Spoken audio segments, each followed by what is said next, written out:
This is just lint, the fluff out of your tumble dryer. So I'll just give you a quick demonstration of how well this stuff goes up. What I'm going to do is just break some of this lint off, fluff it out a little bit, and just with a ferro rod and a knife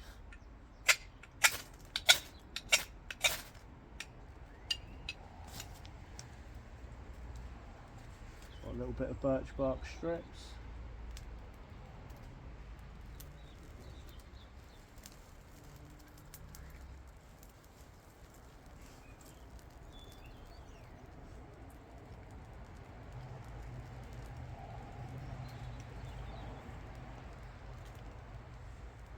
And it's as easy as that. Hope you found this useful, guys. For more similar content, please like and subscribe to my channel. Thank you very much.